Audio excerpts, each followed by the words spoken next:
Hi friends, welcome to Leelalicious. I'm Regina, and today I'm going to show you how to brew kombucha at home.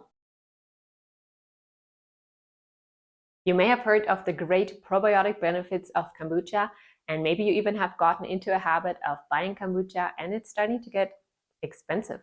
Well, luckily, making kombucha at home is not difficult. It takes some time, and in the beginning you may need to get used to the steps involved in making kombucha, but let me assure you, over time it will become second nature. I've been brewing my own kombucha for almost 7 years now, and it really is a mindless task for me now. Kombucha is one of the homemade fermented foods that I always have on hand and always make for my family.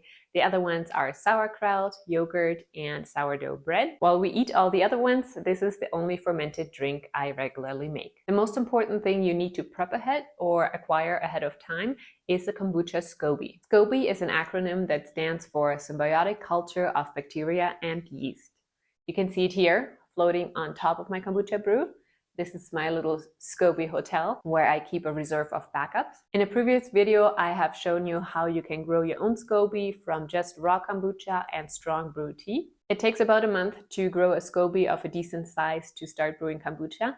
If you don't want to wait that long, you can also check in at your local health food store, or you may even be able to acquire it online. Usually they come in a little sealed pouch with a little bit of kombucha tea and a piece of SCOBY inside. The rest of the ingredients are quite simple. We need water, sugar, and loose leaf tea or some tea bags. You can use black, green, or white tea as long as it is caffeinated and from the actual tea plant family. And you also need a large vessel to brew your tea in. You can see mine back here. It is a large gallon-sized glass jar, and it has the dispenser spout. The tap is not necessary, but it sure makes it easy to transfer the finished kombucha in the end. In the summertime, when we crave refreshing, bubbly kombucha more, I usually brew the full gallon all the time.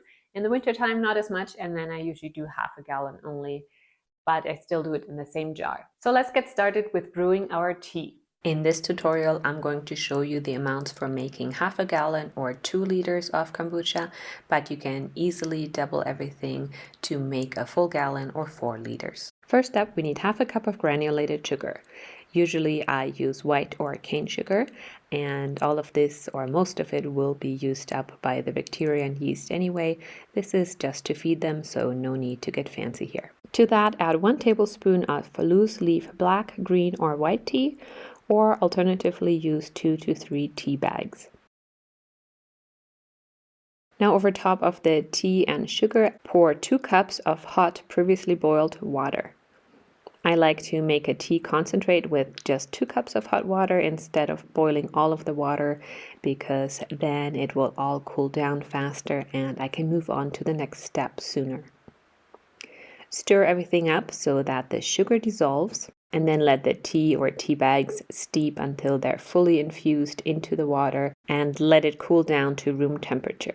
Now we need to get our fermentation vessel ready. I'm using this gallon-sized glass jar with a spout, and when I'm just starting out, or every second or third batch or so, I like to clean everything out thoroughly by washing it with dish soap or vinegar. And if you have the dispenser spout in your jar, be sure to disassemble that and clean the seal and inside of the spout as well. And then when using loose leaf tea, be sure to use a fine mesh strainer when pouring the concentrated tea mixture into your fermentation jar. Otherwise, with tea bags, just simply remove them, squeeze out some of the concentrated tea liquid, and discard them. Now fill in 5 cups of filtered water, just cool or room temperature, and also add half a cup of starter kombucha.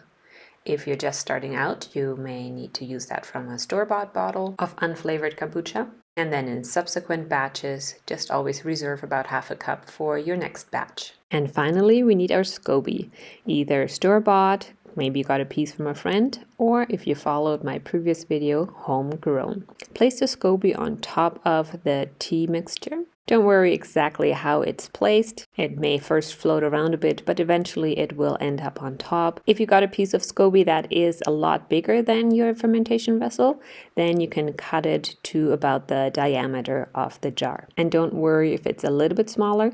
You don't want it super small, but if it's just a little bit less, eventually during the fermentation process, new layers of SCOBY film will form to completely cover the surface area. Now, to protect our brew during the fermentation duration, we want to cover it loosely with either a piece of paper towel, napkin, or a fabric cloth and fasten it with an elastic band. We don't want to close it up airtight because oxygen is needed for the fermentation process.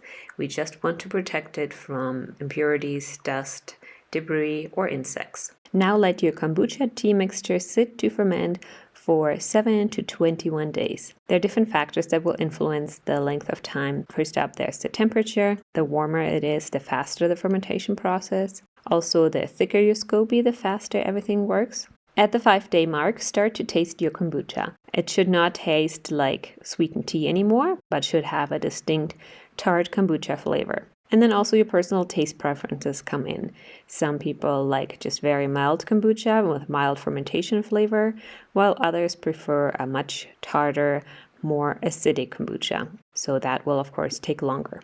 Once you have finished brewing your kombucha, it is at a flavor and tartness level that you enjoy. You can drink it as is, as unflavored kombucha. You can fill it into bottles and store it in the fridge. That way you can get started on your next batch already. But if you prefer extra fizzy flavored kombucha, be sure to check in on my next video where I'm going to show you how you can use fresh fruit, juices, spices, etc. to flavor your kombucha and how to do the secondary fermentation to make it extra carbonated and fizzy. Thank you so much for watching this video.